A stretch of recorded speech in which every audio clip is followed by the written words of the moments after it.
trip to Jerez was in 1956. And how have you seen the region change in terms of vineyards, viticulture, or the technology in wineries?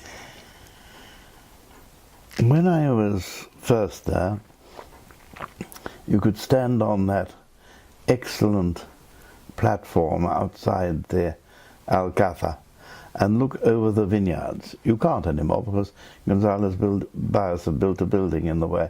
But in those days, the vineyards consisted entirely of bush vines. Those were excellent, but required a great deal of labor to look after them. And Gonzalez Byass were one of the pioneers of starting to grow the vines on wires, as they do in almost all the vineyards in Europe.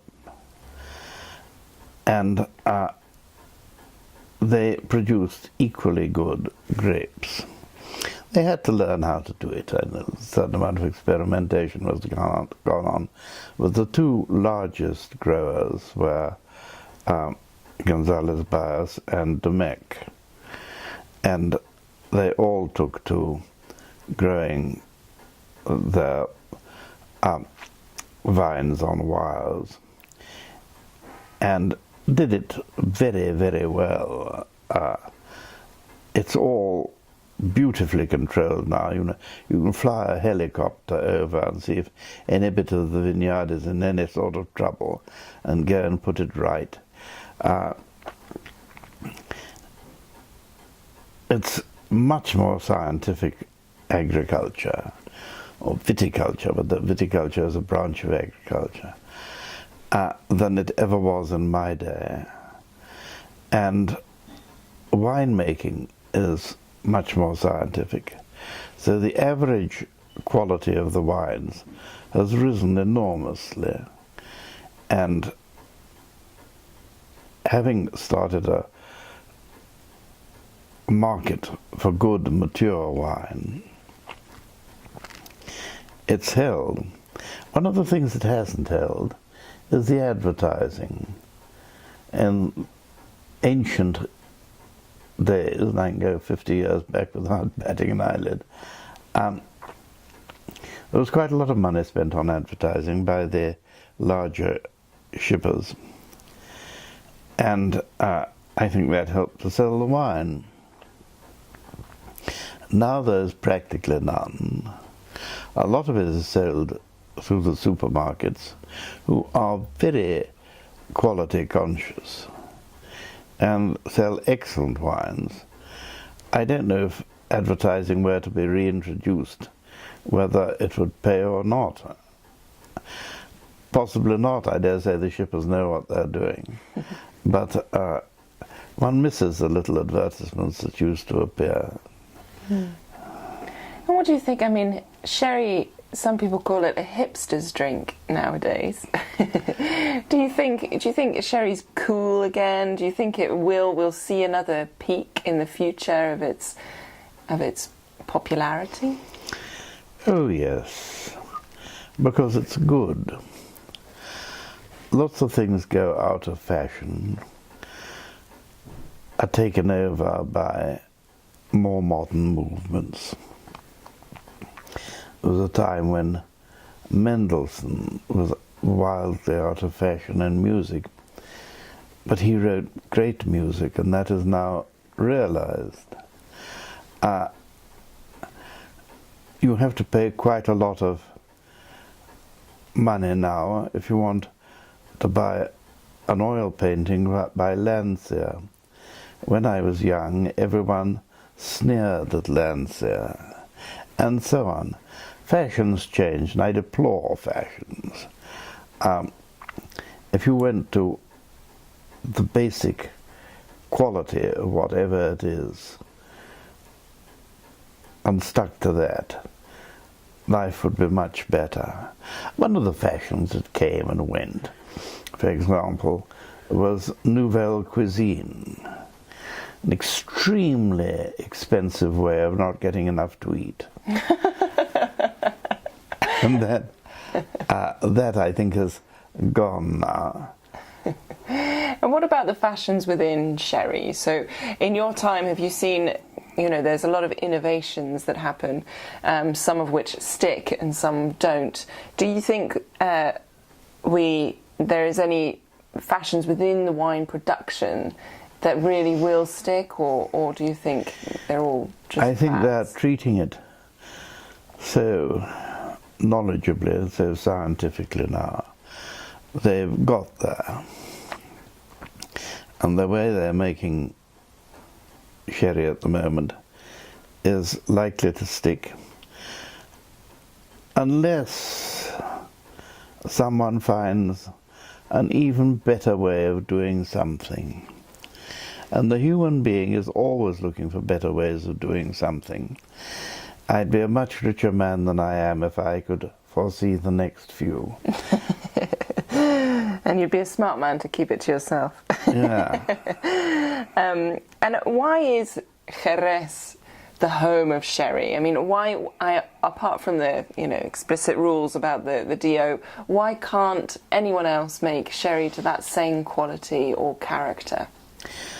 Why can't anyone else make the wines of the Romane Conte or the first growth clarets or the finest wines of the Rheingau or of Alsace? All wine is a combination of soil and climate and vine and vinification. Now you can modify your vinification. It's easy enough. But years and years of experience have generally found out which wines do best on which soils. Sometimes you get periods of innovation, such as crossed vines like the Moloteco, which produced very fragrant wines, which were very popular for a time, have now more or less gone out. And people have experimented with different vines in different vineyards. But there was a lot of that, I'm sure, a couple of 100 years ago. After a lot of experimentation, they found which vines did best in any given place, and stuck to them, which was sensible. The Palomino vine, which produces sherry, has been tried in other places, like the vineyards of the north of Spain. It's called the Viero. I would advise you against buying a bottle of it. It bears no resemblance to the wines made in Jerez, which are a combination of the vine, the soil, the glorious sunshine, and extremely knowledgeable winemaking.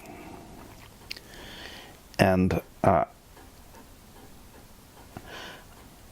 you could import the winemaking somewhere else, but the floor that grows on vine or on sherry wine. When I was a young man in Jerez, they still regarded it as a gift of God, which flourished in the spring when the grapes were in flower, and again in the autumn to coincide with the vintage. And in fact they did, but for the reason that the temperature happened to be exactly right at those two times. And floor has been grown in other places, including in Spain. You can still find some floor growing on casks of wine in Valdepeñas. But in nowhere else has it produced the same effect.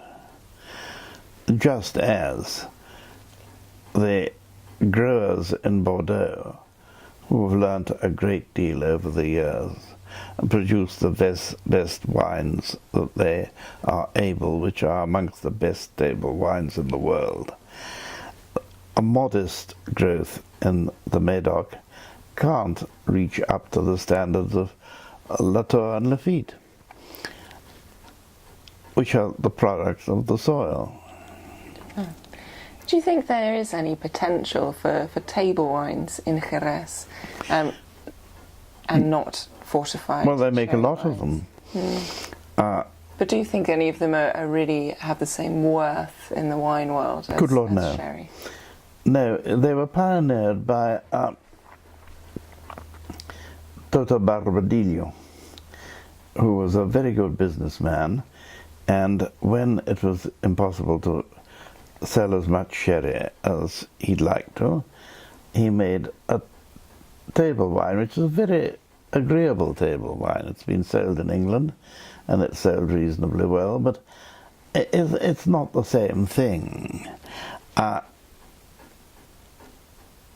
And I don't see the possibility of any really fine table wines coming from Jerez. Though quite a lot now come from other parts of Andalusia. And in the old days, in the 19th century, some of the vineyards in the sherry area used to grow red wines.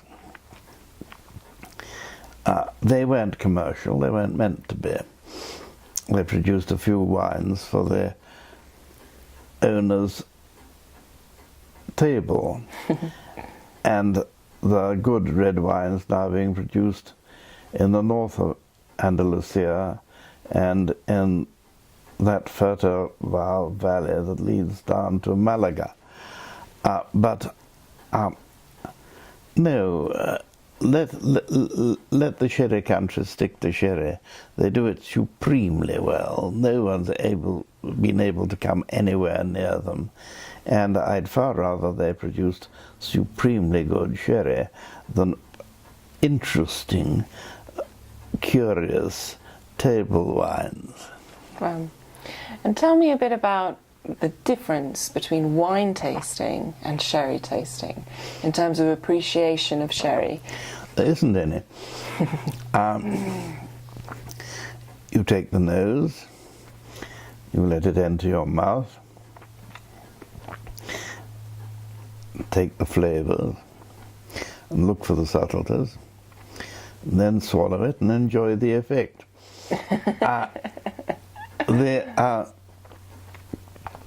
The same goes for all wines. Sherry is no different from the rest in that respect. Mm-hmm.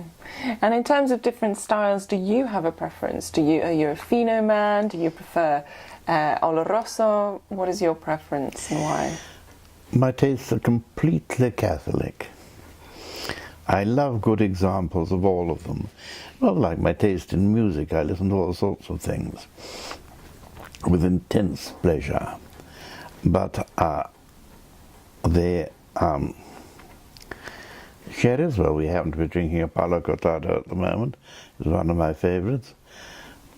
Usually, as an aperitif, I have a Manzanilla or a Fino.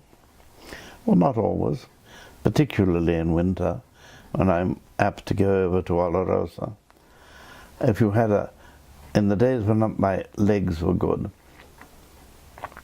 and I used to walk for miles over the Berkshire Downs, when you got home, feeling rather cold and distinctly damp, there was nothing like a glass of fine old Oloroso to restore you. Unfortunately, I don't need restoring in that way now anymore. My legs do, but that's beyond hope at the age of 86. Sherry won't solve it. Yeah.